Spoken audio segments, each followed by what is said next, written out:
오늘 주일 예배에는 성도란 무엇인가? 우리가 성도인데 성도란 무엇인가? 희망의 메신저다. 성도로서 이 땅의 삶을 살아가야 하는데 어떤 식으로 살아가야 하는가? 어디서 무슨 일을 하든지 간에 희망을 전달해주는 그런 역할을 해야 한다라는 제목으로 잠깐 시간 말씀을 나누고자 합니다. 우리가 방금 읽은 본문 말씀의 내용은 예루살렘 성이 바벨론 제국에 의해 멸망당하기 1년 전 상황인데, 곧 나라가 없어질 상황인데 예레미야 선지자가 아나돗에 있는 밭을 샀다는 것이죠. 그것도 거액을 주고 은 70세겔이나 주고 밭을 샀다는 것이죠. 그래서 본문이 주는 메시지가 무엇이냐? 아무리 절망적인 상황이라 할지라도 성도는 희망을 가져야 한다. 아무리 절망적인 상황이라 할지라도 성도는 희망을 품고 행동해야 한다. 더 나아가 성도는 아무리 절망적인 상황이라 할지라도 희망을 확산시켜 나가야 한다는 것이죠. 그러면 좀 더 구체적으로 예레미야 선지자는 어떤 이유에 의해서 곧 나라가 망할 것인데, 나라가 없어질 상황인데 어떤 이유에 의해서 아나돗에 밭을 샀을까요? 다시 말해 희망을 가졌을까요? 결론부터 말하자면 예레미야 선지자가 하나님의 말씀을 들었기 때문입니다. 여러분, 당시 예레미야 선지자가 들은 하나님의 말씀, 어떤 말씀이었습니까? 바벨론의 침공으로 유다가 망하게 될 것이다. 또 동시에 수많은 유다 백성들이 바벨론의 포로로 끌려가게 될 것이다. 그러나 유다 나라가 망한 지 70년이 지나고 나면 다시 회복될 것이다. 70년이 지나고 나면 너희가 바벨론 포로로 끌려갔지만 다시 고국으로 돌아올 것이다. 이런 말씀을 들었거든요.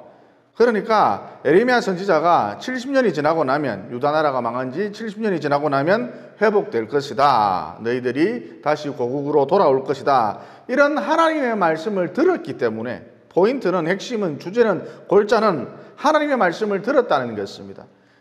이렇게 하나님의 말씀을 들었기 때문에 예레미야 선지자가 아나돗에 밭을 샀다는 것입니다. 즉, 말씀을 들었기 때문에 그는 희망을 품었다는 것입니다. 말씀을 들었기 때문에 더 나아가 그는 희망을 확산시켜 나갔다는 것이죠. 그리고 여러분, 세상 사람들도 희망을 말하죠. 하지만 세상 사람들이 말하는 희망, 그 뿌리를 추적해 들어가면 다 가짜입니다. 가짜 희망이라는 것이죠. 즉, 빈 깡통입니다. 세상 사람들이 말하는 희망, 다 빈 껍데기라는 것이죠. 여러분이 잘 아시다시피 몇 년 전 아프니까 청춘이다, 이 책 베스트셀러가 됐었잖아요.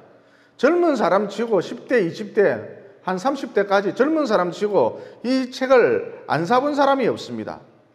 아프니까 청춘이다, 다 사봤죠. 하지만 요즘 어때요? 책을 지은 그 사람을 보고, 작가를 보고 니나 많이 아파라 그러고 있지요. 왜 니나 많이 아파라 그러고 있느냐 하면 책을 지은 저자가 금수저 출신이기 때문입니다. 그러니까 한마디로 말장난하지 말라는 거예요. 부모 잘 만나서 고생도 한 번 안 해본 놈이 무슨 아프니까 청춘이다 그러고 있느냐는 것이죠. 고생 한 번도 안 해본 놈이 뭐 아프니까 청춘이다, 웃기는 소리 하지 말라는 거예요. 그리고 여러분이 잘 아시다시피 정몽원 현대그룹 회장이 자살했잖아요. 빌딩에서 창문을 깨고 뛰어내렸죠. 또 여러분이 잘 아시다시피 노무현 대통령도 자살했습니다. 김해에 있는 부엉이바위라는 곳에서 뛰어내려서 자살했습니다. 그러면 이처럼 대단한 사람들이, 이처럼 훌륭한 사람들이, 이처럼 뛰어난 사람들이 왜 자살을 선택했느냐? 정상에 올라서면 희망이 있을 줄 알았는데, 정상에 올라서면 희망이 보일 줄 알았는데 밑에 있으나 정상에 있으나 똑같거든요. 다시 말해, 밑에 있으나 정상에 있으나 권력을 가지나 권력을 가지지 못하나 힘이 있으나 힘이 없으나 다 똑같거든요. 희망이 안 보이는 거예요. 그냥 한평생 살다가 죽는 거거든요. 그게 인생이거든요. 그래서 그 마음의 허무감 때문에 스스로가 스스로를 죽여버린 것이죠. 그러니까 결론, 세상 사람들이 말하는 희망이란 다 가짜 희망이다. 세상에서 말하는 희망, 희망을 이야기하는 사람도 많고 희망을 이야기하는 책도 많고 유튜브 보면 다 희망을 이야기하잖아요. 그런데 알고 보면 그 뿌리를 추적해 들어가 보면 빈깡통이다. 그게 결론이 됐습니다. 다시 말해 하나님만이 우리에게 진정한 참 희망을 줄 수 있다는 것입니다. 다시 말해 말씀이 사라지면 희망도 사라진다는 것이죠. 이런 맥락에서 지금 상황이 최악이라 할지라도 말씀을 붙들고 있으면 말씀은 활력이고 말씀은 생명이거든요. 이런 말씀을 붙들고 있으면 결국은 일어서게 되어 있다는 것입니다. 그러니까 하나님의 말씀만이 진정한 희망이라는 것이죠. 여러분 아무리 절망적이라 할지라도 말씀을 붙들면 이 성경을 가까이 하면 결국은 툴툴 털고 일어서게 되어 있다는 것입니다. 이 본문의 상황을 좀 더 구체적으로 살펴봤으면 합니다. 유다의 시드기야 왕이 10년째 통치를 하고 있었고 바벨론에서 군사를 일으켜서 예루살렘 성을 빙 둘러서 포위한 상태였답니다. 따라서 이스라엘 백성들 고립되었기 때문에 먹을 것이 없었습니다. 게다가 마실 물도 없었거든요. 고통이 극심했겠지요. 상황이 이렇다 보니까 한 1년쯤 겨우겨우 버티다가 모기 목수처럼 한 1년쯤 겨우겨우 버티다가 시드기야 왕 11년에 결국 바벨론에 의해 유다 예루살렘 성이 함락되었답니다. 그러면 유다의 예루살렘 성이 함락되기 전 1년 동안 유다의 시드기야 왕이 무엇을 했느냐? 예레미야 선지자를 포함하여서 선지자들을 모두 감옥에 가두어 버렸다는 것이죠. 한마디로 유다의 시드기야 왕이 1년 동안 바벨론에게 함락되기 전 1년 동안 선지자의 씨를 모두 말려버렸다는 것입니다. 따라서 이 대목에서 우리가 얻을 수 있는 메시지가 무엇이냐? 선지자의 씨를 말려버리면, 선지자를 가두어 버리면, 그러니까 말씀을 듣지 못하도록 하면, 말씀을 안 들으면 바벨론에 의해 예루살렘 성이 함락되듯이 결국은 망한다는 것입니다. 필경은 망한다는 것입니다. 말씀을 떠나는 순간 망한다는 것입니다. 그러면 여러분 반대로 선지자를 풀어주면 어떻게 될까요? 다시 말해서 말씀이 들리도록 분위기를 만들어주고 말씀이 들리도록 분위기를 조성해주고 혹은 말씀을 들으면 내가 자꾸 말씀을 들으면 어떻게 될까요? 예레미야 선지자가 아나돗에 밭을 산 것처럼 얼마든지 희망을 품을 수 있다는 것이죠. 여러분 예레미야 선지자가 아나돗에 밭을 샀잖아요. 곧 희망을 품었잖아요. 나라가 막 일보 직전인데도 불구하고 희망을 품었잖아요. 그러면 그 이유가 무엇인가? 하나님의 말씀을 그가 들었기 때문이다라는 것이죠. 그러니까 아무리 절망적인 상황이라 할지라도 절벽 같은 상황이라 할지라도 말씀을 들으면 자꾸 교회 나와서 말씀을 들으면 말씀이 들려지도록 하면 선지자를 풀어놓으면 어느 누구든지 희망을 품을 수 있다는 것입니다. 여러분 희망을 가지고 싶습니까? 희망을 품고 싶습니까? 다른 거 다 필요 없습니다. 자꾸 말씀을 가까이 하면 된다는 것이죠. 말씀을 가까이 하면 내 속에서 희망이 꿈틀꿈틀 거리기 시작한다는 것입니다. 그러므로 지금의 내 형편이 어떠하든지 간에 항상 말씀을 가까이 하라. 말씀을 들으라. 말씀을 붙들라. 이어 그 결과 언제나 희망을 잃지 않는 희망을 노래하는 여러분들 되시기를 예수님 이름으로 진심으로 축원을 드립니다.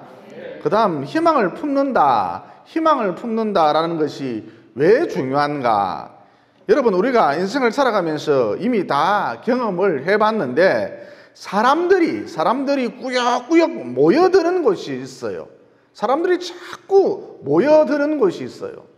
그곳이 어디냐? 사람들이 모여드는 곳이 어디냐? 희망이 있는 곳입니다. 그리고 희망이 있는 곳에 사람들이 모여들 뿐만 아니라 희망이 있는 곳에 재물도 모여들고요. 희망에 있는 곳에 온갖 좋은 것들이 다 모여든다는 것입니다. 또 우리가 자꾸 희망을 품고 자꾸 희망을 말하면 불현듯 좋은 아이디어도 떠오른다는 것입니다. 반대로 지금의 상황이 아주 절망적이에요. 그러나 그렇다 할지라도 절망을 말하면 입이라도 좀 꾹 다물고 있어야지. 지금의 상황이 절망적이라 할지라도 절망을 자꾸 말하면 사람들이 다 떠나간다는 것입니다. 그리고 사람들만 떠나가는 것이 아니라 그나마 내게 남아있는 것들, 이것마저도 어느 순간 다 사라져 버린다는 것이죠. 또 절망을 말하면 자기도 모르게 자꾸 어리석은 짓을 합니다. 자기가 자기 무덤을 판다는 것이죠. 어떤 집사님이 그래요. 저를 보고 우리 교회 목사님은 자꾸 이런 말을 합니다. 어떤 말을 하는데요? 우리 교회가 10년 안에 문 닫을 것 같다. 자꾸 이런 말을 한대요. 목사님이 이런 말을 하면 안 되겠죠. 그런 말을 하게 되면 성도들도 떠납니다. 그리고 그 목사님이 갖고 있는 것, 그것마저도 사라진다는 것이죠. 그래서 그 어떤 상황이 내게 펼쳐진다 할지라도 희망을 말하라, 희망을 외치라, 더 나아가 희망을 확산시키라. 아무리 강조해도 지나침이 없다는 것이죠. 여러분, 죽음의 감옥이라 불리우는 아우슈비츠 수용소에 수감되었다가 살아 들어온 빅터 프랭클린이라는 사람이 아우슈비츠의 참상을 그가 적은 책을 통해서 전 세계 사람들에게 폭로를 했는데, 그는 어째서 빅터 프랭클린, 그가 어째서 이런 끔찍한 수용소에서 살아 돌아올 수 있었는가? 여러분, 수용소란 무슨 호텔도 아니고 면도기를 주지 않거든요. 그래서 수용소에 갇힌 남자들은 일주일만 지나도 몰골이 많이 아니죠. 수염이 덥수룩해서 몰골이 말이 아닙니다. 그런데 빅터 프랭클린, 이 사람 땅바닥에 떨어진 병조각을 주워다가 매일 면도를 했답니다. 그래서 얼굴에 상처가 나기는 했습니다만은 항상 반들반들한 상태를 유지할 수 있었죠. 항상 뽀송뽀송 맨들맨들한 상태를 유지할 수 있었죠. 이어 나치 독일 병사들이 매일 독가스실로 끌고 갈 유대인들을 차출을 했는데 항상 빅터 프랭클린, 이 사람만은 제외했답니다. 왜 그랬을까요? 사람이 깔끔하거든요. 사람이 뽀송뽀송 맨들맨들 반들반들하거든요. 그러니까 무슨 얘기냐, 그 악랄한 독일 병사들도 살기를 포기한 사람부터 끌고 가지, 머리도 흥크러져 있고 악취도 나고 살기를 포기한 사람부터 끌고 가지, 그래 너부터 죽여줄게 그러면서 살기를 포기한 사람부터 끌고 가지, 살아야겠다, 나는 살아야겠다 그러면서 면도도 하고 희망을 품은 사람은 건드리지 않더라는 것입니다. 그래서 여러분, 빅터 프랭클린, 이 사람 그 유명한 아우슈비츠 수용소에서 살아 들어올 수 있었답니다. 이런 맥락에서 여러분, 앞서도 말씀드렸습니다만 그 어떠한 경우에라도 희망을 품으라, 희망을 말하라. 괜찮아, 빛이 볼 거야. 희망을 말하라. 더 나아가 희망을 확산시켜라. 괜찮습니다. 더 좋은 것이 오고 있습니다. 희망을 확산시켜라. 이것 아무리 강조해도 지나침이 없다는 것이죠. 오늘 혹시 이 자리에 예배드리러 오신 분들 중에 상황이 매우 좋지 않은 분이 계십니까? 여러분, 이때 내가 절망을 해버리면, 상황이 좋지 않다고 해서 내가 절망을 해버리면 사람들이 참 안 됐다 그러면서 내 입장이 되어서 동조를 해줄 것 같습니까? 결코 그렇지 않습니다. 겉으로는 동조해주는 말 몇 마디를 해요. 어쩌노, 니 어쩌노, 어쩌노 그러면서 겉으로는 동조해주는 말 몇 마디를 해요. 하지만 속으로는 이제 끝장났나 보다 그러면서 슬금슬금 나를 피하기 시작한다는 것이죠. 반면 지금의 상황이 딱하기 그지없다 할지라도 희망을 말하고 내가 괜찮다 그러면서 희망을 말하고 희망을 품으면 어느 누구도 나를 무시하지 않는다는 것입니다. 그리고 앞서도 말씀드렸습니다만 참 신비한 게, 내가 자꾸 희망을 말하면 좋은 것이 모여든다는 것이죠. 또 아이디어가, 살아갈 수 있는 아이디어가 떠오른다는 것입니다. 그리고 이 대목에서 우리가 하나님의 성격, 하나님의 속성도 알 수 있는데, 그 어떠한 상황이 펼쳐진다 할지라도 하나님은 희망을 말하는 사람, 희망을 품는 사람, 희망을 확산시키는 사람, 이 사람을 반드시 하나님은 건져주신다는 거예요. 그러므로 그 어떤 상황이 내게 펼쳐진다 할지라도 언제나 희망을 말하고 희망을 품고 희망을 확산시킴으로 최후 승리의 주인공들이 모두 되시기를 예수님 이름으로 진심으로 축원을 드립니다. 그 다음 본문이 주는 메시지가 무엇인가? 희망을 품었으면 가만히 있지 말고, 가만히 있으면 안 되고 행동하라는 것이죠. 방금 읽은 본문 말씀에 보면 예레미야 선지자에게 큰아버지가 있었는데 그에게 하나멜이라는 아들이 있었거든요. 이 하나멜이 어느 날 예레미야 선지자를 찾아와서는 아나도 밭, 그 밭의 상속권이 나에게 있으니까, 아나도 밭, 그 밭의 상속권이 나에게 있으니까 예레미야 너는 나에게 돈을 주고 그 밭을 사라 그랬다 합니다. 여러분, 하나멜 이러면 참 나쁜 놈이죠. 왜냐하면 나라가 곧 망할 판인데 없어지는데 자기 땅을 돈 주고 사라 그랬기 때문입니다. 사람을 완전히 갖고 노는 것이죠.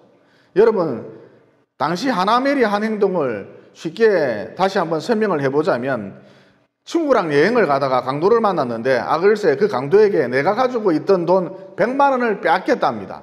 그런데 내가 그 친구에게 오래전 100만 원을 빌렸거든요. 지금까지 갚지를 못하고 있었죠. 그래서 내가 그 친구를 보고 내가 너에게 돈을 갚으려고 100만 원을 갖고 있었는데, 호주머니에 넣어놓고 있었는데 너도 잘 알다시피 그 강도에게 돈을 뺏겼지 않느냐, 그러므로 이것으로 퉁치자, 이런 말과 같은 것이죠.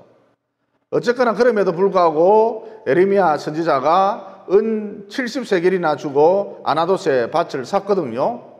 그러면 곧 나라가 망할 판인데, 없어질 판인데 왜 샀느냐? 그 밭을 왜 샀느냐? 하나님이 사라고 말씀하셨기 때문입니다.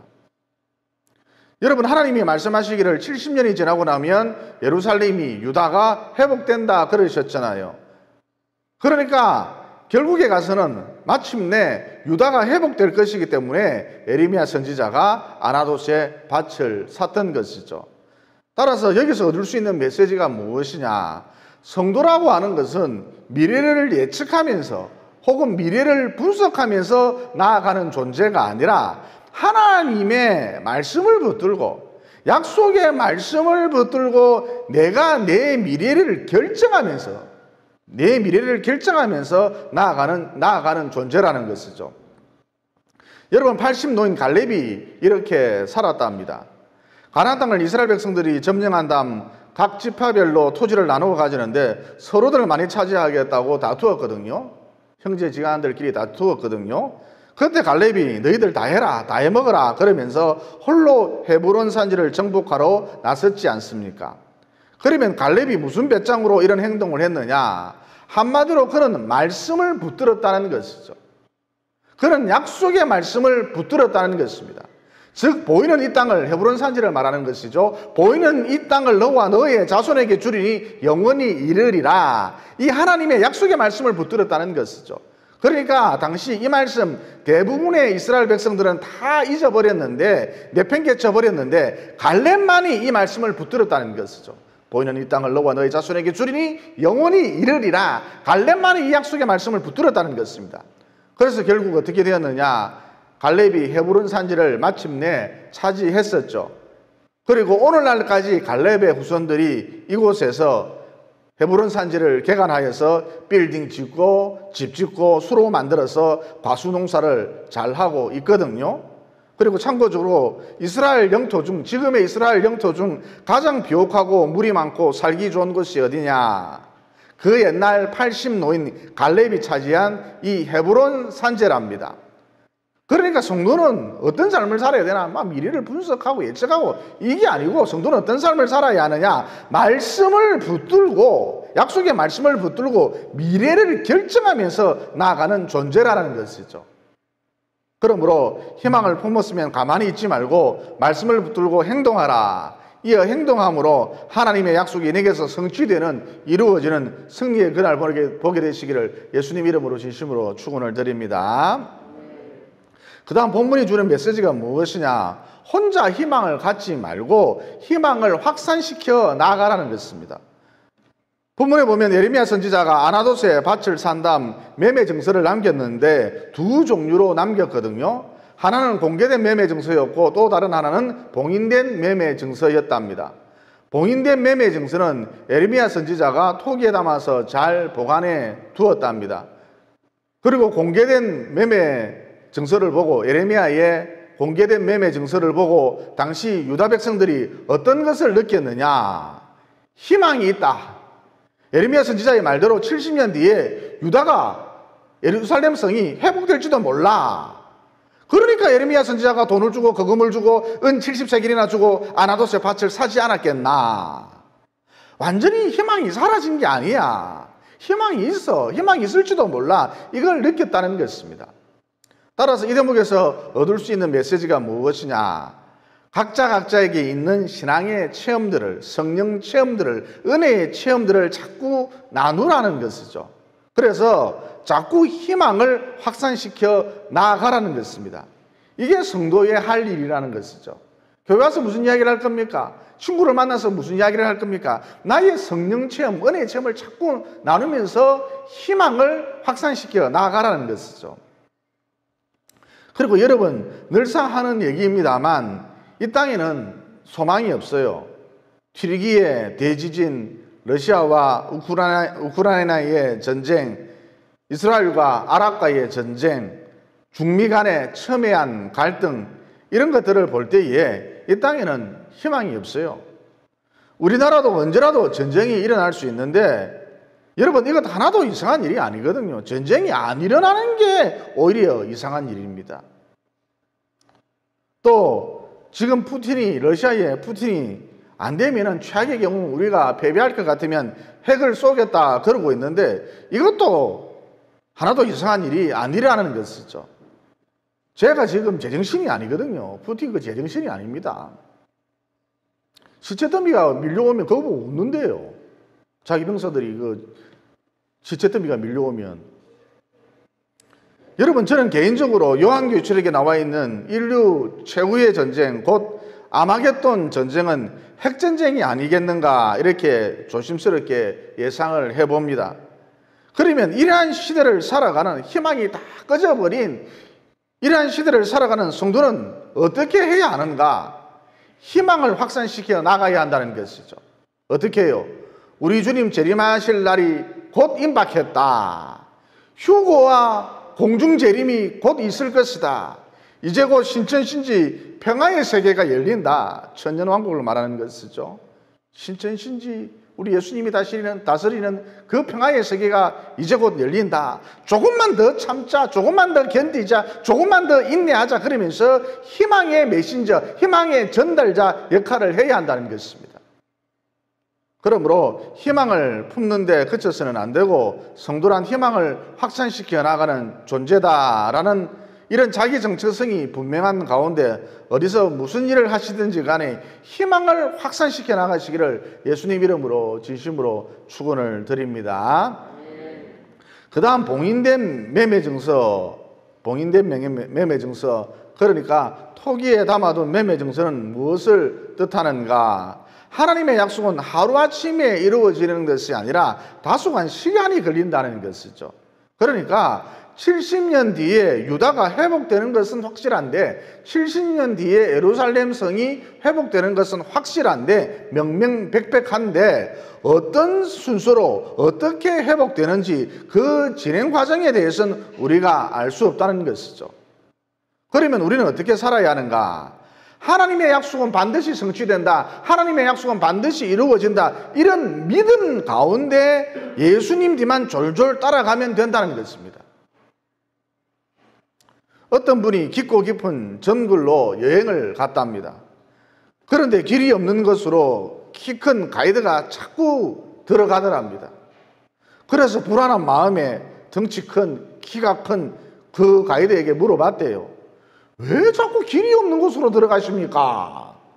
그러자 키가 큰, 덩치가 큰 그 가이드가 말을 하기를 정글에는 원래 길이 없습니다. 내가 곧 길입니다. 누구하고 비슷한 말을 했죠. 그리고 여러분, 정글과 비슷한 곳이 어디죠? 광야라 할 수 있거든요. 그러니까 광야도 정글처럼 길이 없다는 것입니다. 그래서 이스라엘 백성들이 불과 구름 기둥만 졸졸 따라다녔지 않습니까? 따라서 결론이 무엇이냐? 인생이란 정글과 같아. 인생이란 광야와 같아. 그래서 어느 방향이 좋을까 우리가 고민하면 안 되고 불과 구름 기둥을 잘 따라가는 것이, 가이드를 잘 따라가는 것이, 곧 예수님 뒤를 잘 따라가는 것이 최고의 지혜라는 것이죠. 이어 예수님 뒤를 잘 따라가면 어떤 일이 벌어질까요? 찬송가에 그 해답이 나와 있는데 예수님을 따라가면 기쁘다 그랬습니다. 그러므로 하나님 약속은 반드시 이루어진다는 이 믿음과 함께 우리 주님 뒤를 졸졸 잘 따라가셔서 광야 같은 이 세상, 정골 같은 이 세상 기쁘게 살아가시기를 예수님 이름으로 진심으로 축원을 드립니다. 기도드리겠습니다. 사랑의 하나님, 우리가 진정한 희망, 참 희망 속에 살기 위해서는 오직 말씀을 붙들어야 한다, 말씀을 들어야 한다, 말씀을 가까이 해야 한다는 이 진리를 이 시간 깨닫게 되었습니다. 그러므로 항상 말씀을 가까이 함으로 언제나 참 희망 속에, 진정한 희망 속에 살아갈 수 있도록 도와주시옵소서. 또 말씀을 들어서 품어서 희망을 가지게 되었으면 행동해야 한다는 진리도 깨닫게 되었습니다. 그러므로 마침내 헤브론 산지를 차지한 갈렙처럼 행동함으로, 희망을 품고 행동함으로 하나님의 말씀이, 하나님의 약속이 내 삶 가운데 성취되는, 마침내 이루어지는 승리의 그날을 볼 수 있도록 도와주시옵소서. 그리고 언제나 갈렙처럼 희망의 전달자, 희망의 메신저가 될 수 있도록 도와주시옵소서. 그리고 이 세상이란 광야 같은 곳이고 정글 같은 곳인데, 곧 길이 없는 곳인데 어느 방향이 좋을까 고민하지 말고 그저 우리 주님 뒤를 졸졸 잘 따라갈 수 있도록 섭리해 주셔서 남은 여생 기쁘게 살아갈 수 있도록 도와주시옵소서. 우리의 영원한 희망이 되신 예수님 이름으로 기도드리옵나이다. 아멘.